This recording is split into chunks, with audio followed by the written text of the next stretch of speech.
Welcome back. मग तुम्ही कशा आहात? आप कैसे हो? नीचे कमेंट करके जरूर बता सकते हो। मैं एकदम मस्त टकाटक। बट ये रहे दो किंग फोन, Realme GT60 और ये है iQOO Neo 9 Pro। फोन तो लॉन्च नहीं हुआ Realme, फिर भी मेरे पास कहाँ से आया? बहुत बड़ा जुगाड़ करना पड़ा है।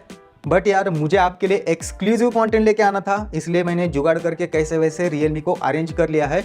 और हाँ, यहाँ पे iQOO Neo 9 Pro के साथ मैं कंपैरिजन इसका क्यों कर रहा हूँ, क्योंकि बहुत सारे स्पेसिफिकेशन ऐसे हैं Realme के जो iQOO में सिमिलर से देखने मिलते हैं। बट मुझे लगता है कि Realme बहुत ज्यादा एग्रेसिव प्राइस में इंडिया में आ सकता है और यार ये बवाल मचा देगा। तो मुझे लगा कि इन दोनों के बीच में फिर कंपैरिजन करना बनता ही बनता है।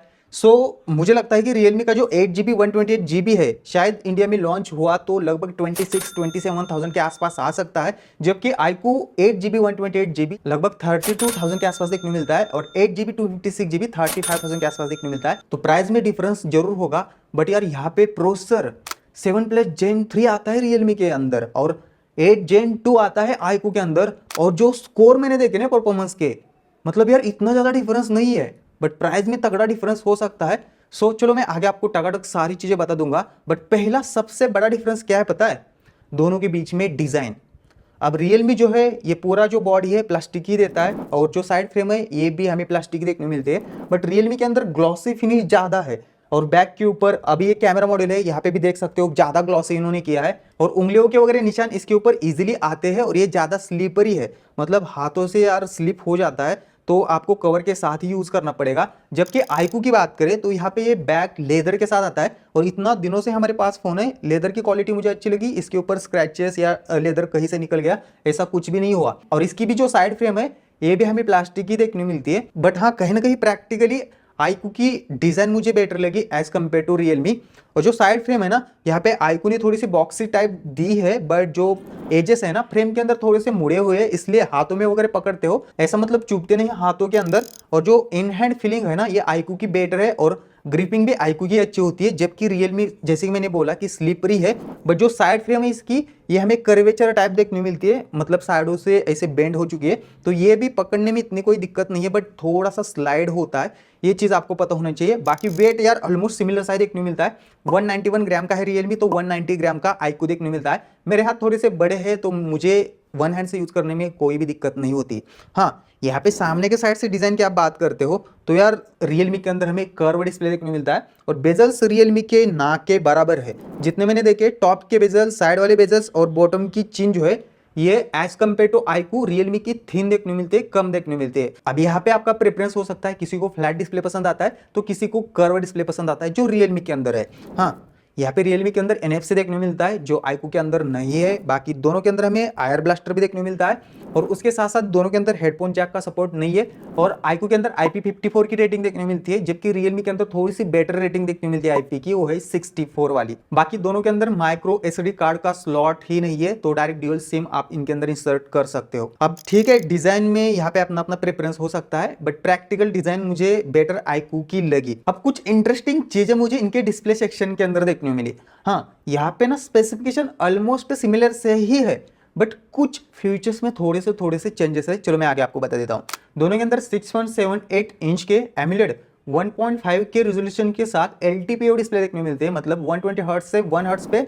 बट iQOO के अंदर 144 हर्ट्ज का रिफ्रेश रेट देखने मिलता है, जो कुछ एप्स और गेम्स के अंदर ही चलता है। प्रैक्टिकली मतलब आप जनरल यूज करना चाहते हो तो 120 हर्ट्ज ही मिलता है। बाकी Realme के अंदर भी 120 हर्ट्ज का रिफ्रेश रेट है। मैंने देखा कि जो इंडोर ब्राइटनेस है ना ये Realme की ज्यादा है और Realme के अंदर एक्स्ट्रा ब्राइटनेस नाम का फीचर है, उसको इनेबल करते हो तो और ज्यादा ब्राइट डिस्प्ले फील होता है। उसके साथ साथ मैंने आउटडोर में भी देखा तो यहाँ पे इतना बड़ा डिफरेंस नहीं है, बट हल्की से ज्यादा ब्राइटनेस मुझे Realme के अंदर देखने मिली। उसके बाद मैंने देखा कि Netflix के अंदर HDR10 का सपोर्ट है कि नहीं, तो अभी करंटली iQOO के अंदर सपोर्ट देखने मिलता है बट Realme के अंदर नहीं है। आई होप सो कि अपडेट देके Realme इसको फिक्स कर दे। बाकी हाँ, YouTube के अंदर 4K HDR का सपोर्ट दोनों के अंदर देखने मिलता है और 4K HDR वीडियो दोनों के अंदर स्मूथ प्लेबैक होता है। बट यहाँ पे जो ब्राइटनेस है ना ऑलमोस्ट सिमिलर से ही देखने मिलती है दोनों की भी, यहाँ पे डिफरेंस बिल्कुल नहीं है। बट जो कलर सैचुरेशन है ना Realme थोड़ा सा येलोविश टाइप करता है, जबकि नेचुरल टोन थोड़ी सी ज्यादा HDR कंटेंट के अंदर iQOO के अंदर रहती है। बट इतना भी बड़ा डिफरेंस यहाँ पे नहीं है। एट द एंड की डिस्प्ले थोड़ा सा ब्राइट मुझे Realme का लगा, बट Netflix के अंदर HDR10 का सपोर्ट वगैरह iQOO के अंदर देखने मिलता है, तो ये थोड़े से चेंजेस है डिस्प्ले के अंदर। बट प्रैक्टिकली बात करें तो दोनों के भी डिस्प्ले हमें सुंदर देखने मिलते हैं। हाँ, यहाँ पे दोनों के अंदर इन डिस्प्ले फिंगरप्रिंट आता है, पोजीशन दोनों की भी नीचे है, ऐसी कोई दिक्कत नहीं है। बट जो अनलॉकिंग का स्पीड है ना, दोनों का ऑलमोस्ट सिमिलर सा ही देखने मिलता है, बिल्कुल डिफरेंस यहाँ पे नहीं है। और जो हैप्टिक्स है ना यार, दोनों के भी अच्छे हैं, टक टक जैसा फील आता है, कुछ टाइप वगैरह कर रहे हो तो ज़्यादा टक टक फील वगैरह देखने को मिलता है। बट रियलमी का हैप्टिक्स ज़्यादा इंटीग्रेटेड है सिस्टम के साथ, जैसे कि वॉल्यूम बटन से आप वॉल्यूम कम ज़्यादा कर रहे हो तभी भी टक टक फील आता है, इवन ब्राइटनेस बार को ऊपर नीचे कर रहे हो ना तभी भी टक टक फील आता है, ऐसा फील आईकू के अंदर देखने को नहीं मिलता। आईकू को जो वाइब्रेशन मोड है उसका इंटीग्रेशन सॉफ्टवेयर के साथ बढ़ाना चाहिए। और अब इतने महंगे फोन है तो इनके अंदर ड्यूल स्टीरियो स्पीकर होने ही चाहिए, तो दोनों के अंदर ड्यूल स्टीरियो स्पीकर देखने को मिलते हैं। पहले ना मैं आउटपुट आपको सुना के फिर वर्डिक्ट्स बता देता हूँ कि किसके बेटर देखने को मिलते हैं। Always to love what I'm doing. Never give up, never slow till I finally prove it. Never listen to the no's, I just wanna keep moving. Keep my head up when I act, head up, that's a fact. Never looking back, I'ma keep myself on track. Keep my head up, staying strong, always moving on. Feel I don't belong, tell my best to move along. Push myself to be the best.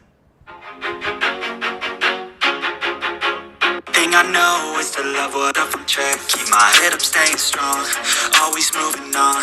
Feel I don't belong, tell me best to move along. Push myself to be the best, die with no regrets, live with every breath. तो यार दोनों के भी speaker अच्छे हैं, but Realme के speaker मुझे हल्के से ज़्यादा लाउड देखने मिले। और हाँ, जो साउंड का डिस्ट्रीब्यूशन है ना, यहाँ पे ना आईक्यू के अंदर आप पकड़िए चलो कि 70-30 का रेशियो है, मतलब 70% साउंड नीचे के साइड से आता है तो 30% ऊपर के साइड से। बट रियलमी के अंदर 60-40 का रेशियो ऐसा मुझे महसूस हुआ, क्योंकि जो ऊपर का स्पीकर है ना ज़्यादा बज रहा है रियलमी के अंदर। बट इतना भी बड़ा डिफरेंस नहीं है, दोनों के भी स्पीकर मुझे यहाँ पे अच्छे देखने मिले। बट रियलमी के अंदर बैक मुझे वाइब्रेट हुआ होता देखने को मिला, मतलब जैसे स्पीकर से मैं कुछ सुन रहा हूँ तो बैक वाइब्रेट होता है, जो आईक्यू के अंदर नहीं होता। ये चीजें आपको पता होनी चाहिए। अच्छा, अब नेटवर्क के अंदर कुछ इशू है कि नहीं, तो दोनों के अंदर कोई इशू नहीं है। 11 5G के बैंड्स, मतलब 11 5G के बैंड्स आईक्यू के अंदर देखने मिलते हैं, तो रियलमी के अंदर बस 8 ही 5G के बैंड्स देखने मिलते हैं। मेरे हिसाब से थोड़े से ज़्यादा यहाँ पे एक्स्ट्रा होने चाहिए थे। वैसे मैंने स्पीड टेस्ट भी किया तो यहाँ पे इतना बड़ा डिफरेंस नहीं है, स्पीड वगैरह सही है। दोनों के अंदर प्रॉपर ONR का सपोर्ट नहीं है, कॉल वगैरह आता है तो फोन दोनों के भी 5G से 4G पे आते हैं, दोनों के अंदर 4G+ का भी सपोर्ट है। तो नेटवर्क में तो ऐसी कुछ इश्यूज होने नहीं चाहिए। बट आईक्यू के अंदर एक्स्ट्रा बैंड्स है तो कहीं ना कहीं इसका बेनिफिट आईक्यू के साथ चल जाता है। अब कुछ इंटरेस्टिंग चीजें मैं इनके परफॉर्मेंस सेक्शन के अंदर आपको बता देता हूँ, और यहाँ पे ना बहुत सारी चीजें ऊपर नीचे मुझे देखने मिली। अब आईक्यू के अंदर स्नैपड्रैगन 8 Gen 2 देखने मिलता है, तो रियलमी के अंदर स्नैपड्रैगन 7+ Gen 2 है। और रियलमी के AnTuTu लगभग 13 से लेके 14 लाख के बीच में आती है, तो आईक्यू के AnTuTu 15 से लेके 16 लाख के बीच में देखने मिलती है। और यहाँ पे उसके साथ साथ CPU थ्रोटलिंग के अंदर भी डिफरेंस देखने मिलता है। आईक्यू के अंदर 80 से लेके 90% की परफॉर्मेंस रहती है, तो एवरेज IPS स्कोर 3 लाख से लेके 3,30,000 के आसपास रहते हैं। तो यार यहाँ पे रियलमी के अंदर 70 से लेके 80% की परफॉर्मेंस रहती है, और एवरेज GIPS स्कोर 2,52,000 से लेके 2,80,000 के आसपास रहते हैं। जो ग्राफ का स्टेबिलिटी है ना, मतलब परफॉर्मेंस का स्टेबिलिटी आईक्यू के अंदर बेटर है, और रियलमी को अभी भी थोड़ा सा ऑप्टिमाइज यहाँ पे करना चाहिए। हाँ, यहाँ पे यूएफएस स्टोरेज जो है हायर वेरिएंट का आईक्यू के अंदर भी और रियलमी के अंदर भी हमें यूएफएस स्टोरेज 4.0 देखने मिलता है। बट इनके जो लोअर वेरिएंट आएंगे जैसे कि 128 GB, उनके साथ यूएफएस स्टोरेज 3.1 ही देखने मिल जाएगा। और जितना मैंने ऐप ओपनिंग वगैरह देखी तो नॉर्मल ऐप्स दोनों भी फोन सेम टाइम पे ही ओपन करते हैं, यहाँ पे तो बिल्कुल बड़ा डिफरेंस नहीं है। बट आप हेवी ऐप जैसे कि बीजीएमआई जैसे गेमिंग वगैरह एट ए टाइम ओपन करते हो तो यार वहाँ पे पहले आईक्यू कर लेता है, यहाँ पे रियलमी थोड़ा सा पीछे रहता है। बट यार इतना बड़ा डिफरेंस आपको महसूस नहीं होगा ऐप ओपनिंग के अंदर, बट डेफिनेटली यहाँ पे डिफरेंस आपको काइनमास्टर ऐप से जब आप वीडियो रेंडरिंग करोगे वहां पे डिफरेंस जरूर नजर आएगा। जैसे कि मैंने सेम लेंथ का सेम साइज का एक वीडियो क्रिएट किया, एक्सपोर्टिंग सेटिंग पे गया तो दोनों भी फोन 4K तक वीडियो को एक्सपोर्ट कर सकते हैं। बट मैंने 1080p 60 FPS और हाई बिट रेट पे सेम टाइम पे दोनों के अंदर वीडियो एक्सपोर्ट पे लगा दिया, तो आईक्यू ने लगभग 1 मिनट 10 सेकंड के बाद वीडियो को फिनिश किया था, तो रियलमी ने 1 मिनट 24 सेकंड लगाए थे वीडियो को फिनिश करने में। ऑलमोस्ट पकड़ के चलो 14 से लेकर 15 सेकंड का ही डिफरेंस था, तो मेरे हिसाब से इतना भी बड़ा डिफरेंस नहीं है ये। बट यार हाँ, स्नैपड्रैगन 8 Gen 2 को स्नैपड्रैगन 7+ Gen 3 अच्छा खासा टक्कर दे रहा था। मुझे लगा कि चलो ये ठीक है, चलो गेमिंग परफॉर्मेंस हम टेस्ट कर लेते हैं।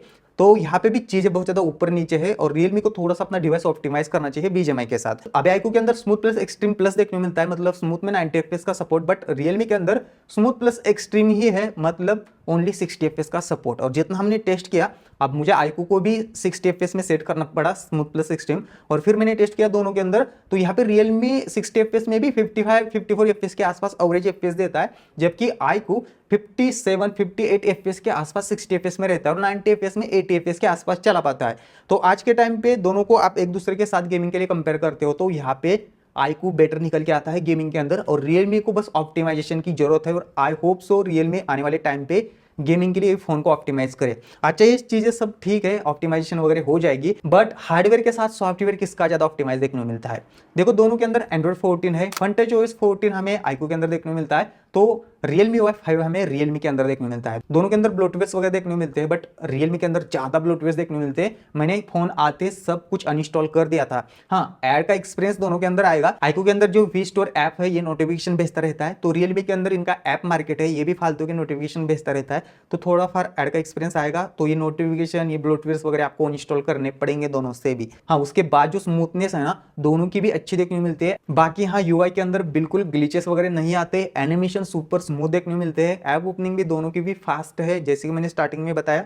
और रही बात यहाँ पे हायर रिफ्रेश रेट की, तो दोनों के अंदर मैंने चेक किया 120 हर्ट्ज का रिफ्रेश रेट सारे ऐप्स के अंदर चलता है, सिस्टम प्लस यहाँ पे थर्ड पार्टी ऐप्स के अंदर भी ऐसी कुछ दिक्कतें यहाँ पे नहीं है। रही बात फीचर्स की, दोनों के अंदर भर भर के देखने को मिलते हैं, ऑलवेज ऑन डिस्प्ले वगैरह कस्टमाइज कर सकते हो। यहाँ पे iQOO के अंदर इनका खुद का डायलर देखने को मिलता है, इससे आप इजीली कॉल रिकॉर्ड कर सकते हो, बट Realme के अंदर आपको वो डायलर इंस्टॉल करना पड़ेगा, उसके थ्रू आप इजीली कॉल रिकॉर्ड कर सकते हैं। और दोनों के अंदर कॉलिंग के टाइम पे मैंने प्रॉक्सिमिटी भी चेक किया, तो ऐसे कुछ इशू नहीं है, कॉल स्क्रीन वगैरह बंद हो जाती है। रही बात कितने मेजर सॉफ्टवेयर अपडेट्स मिलेंगे, iQOO के अंदर 3 मेजर सॉफ्टवेयर अपडेट्स मिलेंगे और 4 इयर्स की सिक्योरिटी पैच लेवल देखने को मिल जाएंगे, बट Realme का अभी भी कंफर्म नहीं है। मुझे लगता है पर्सनली कि 2 ही मेजर सॉफ्टवेयर अपडेट शायद Realme दे सकता है 3 इयर्स की सिक्योरिटी पैच लेवल। बाकी देखते हैं लॉन्च होने के बाद ये कितने सॉफ्टवेयर अपडेट्स का प्रॉमिस देते हैं।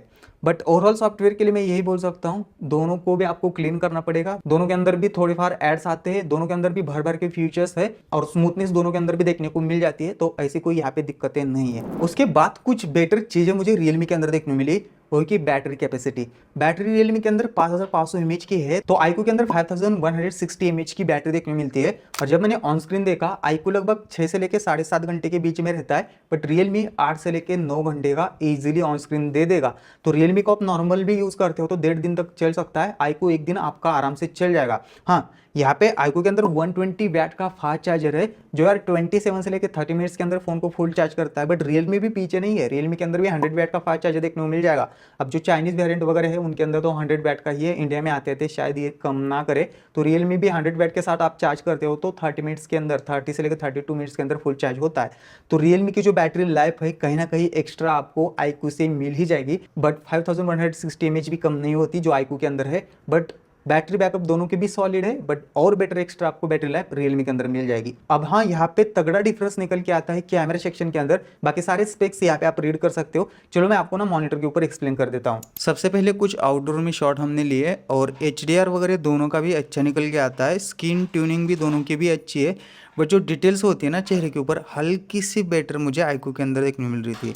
और भी हमने कुछ शॉट्स ट्राई किए, यहाँ पे भी आप देख सकते हो इतना भी बड़ा डिफरेंस यहाँ पे नज़र नहीं आता नॉर्मल शॉट्स के अंदर। हाँ, अल्ट्रा वाइड यहाँ पे आप देख सकते हो, और अल्ट्रा वाइड में थोड़ा सा कॉन्ट्रास्टी रहता है यहाँ पे Realme, और जो डिटेल्स है ना ऑलमोस्ट दोनों की सिमिलर सी ही देखने में मिलती है। लो लाइट में भी हमने कुछ शॉट्स ट्राई किए, iQOO ज़्यादा लाइट कैप्चर करता है, तो Realme के अंदर थोड़ी सी एक्स्ट्रा डिटेल्स लो लाइट में देखने को मिल जाती है, जैसे कि यहाँ पे आपको दिख रहा ही होगा। हाँ, पोर्ट्रेट मोड में सबसे बड़ा डिफरेंस है, एज रिडक्शन वगैरह सही होता है, बट जो बैकग्राउंड है ना ज़्यादा ही वाइट Realme करता है, बैकग्राउंड की लाइट कंट्रोल Realme से नहीं होती, जबकि यहाँ पे iQOO बहुत अच्छे से करता है। और इवन 2x पोर्ट्रेट मोड जो है ना, ये iQOO का मुझे फार Realme से बेटर लगा। ओवरऑल जो पोर्ट्रेट मोड है ना, ये iQOO का बेटर है एज़ कम्पेयर टू Realme। बाकी सेल्फी भी आप देख सकते हो, और सेल्फी दोनों की भी मुझे अच्छी लगी, बस यहाँ पे कलर ट्यूनिंग थोड़ा सा डिफरेंट है दोनों का भी। हाँ, दोनों के अंदर आप 4K 60 FPS से वीडियो शूट कर सकते हो, वीडियो क्वालिटी कुछ ऐसी है, और iQOO के अंदर 8K 30 FPS का भी ऑप्शन है। बाकी 1080p 60 FPS की वीडियो क्वालिटी कुछ ऐसी है, यहाँ पे आपको देखने को मिल जाती है। सो फाइनल आते हैं कंक्लूजन पे, दोनों में से कौन सा बाय करना चाहिए। सारी चीज़ें मैं आपको ना सम अप करके इजीली बता देता हूँ। देखो, दोनों के अंदर पावरफुल प्रोसेसर है, दोनों के अंदर मस्त डिस्प्ले देखने को मिलता है, दोनों के अंदर डुअल स्टीरियो स्पीकर है और दोनों की भी बैटरी लाइफ बहुत ही अच्छी है, बट रियलमी और एक्स्ट्रा बैटरी लाइफ देता है। मेन डिफरेंसेस आता है कैमरा में। कैमरा हल्की सी बेटर प्रोसेसिंग मुझे आईक्यू की देखने को मिली। उसके साथ साथ जो गेमिंग परफॉर्मेंस है ना, आज के टाइम पे आईक्यू ज़्यादा ऑप्टिमाइज है as compare to Realme. But Realme की प्राइस पकड़ के चलो कि 26, 25, 27,000 के आसपास आता है। रियलमी भी इस प्राइस रेंज में बहुत ज़्यादा वैल्यू फॉर मनी है। और हाँ, आप थोड़ा सा प्राइस बढ़ा के बेटर थोड़ी सी डिज़ाइन और बेटर कैमरा चाहते हो तभी आप आईक्यू की तरफ जा सकते हो। बट रियलमी अपना 8GB 128GB 30,000 के आसपास लेके आता है, तो फिर कोई मतलब नहीं है। उसके बाद रियलमी को मत लेना। बट रियलमी का जब प्राइस ड्रॉप होगा 25,000 के आसपास आएगा तभी रियलमी को बाय करना। बाकी आईक्यू की प्राइस तो सही है, बट अब सारी चीज़ें प्राइस के ऊपर ही डिपेंड करती है कि रियलमी कितना अपना प्राइस रखेगा। सो मेरे हिसाब से 26, 27,000 के आसपास ये आएगा तो ज़्यादा वैल्यू फॉर मनी रहेगा। बट उसके ऊपर होगा तो आईक्यू यहाँ पे बेटर निकल के आता है। बाकी सारी चीजें मैंने वीडियो के अंदर एक्सप्लेन की है, उसको भी थोड़ा सा एनालाइज कर लेना। बाकी कोई भी फीडबैक हो, सजेशन हो, नीचे आप जरूर कमेंट कर सकते हो। बाकी मिलते हैं नेक्स्ट वीडियो में। जय हिंद दोस्तों।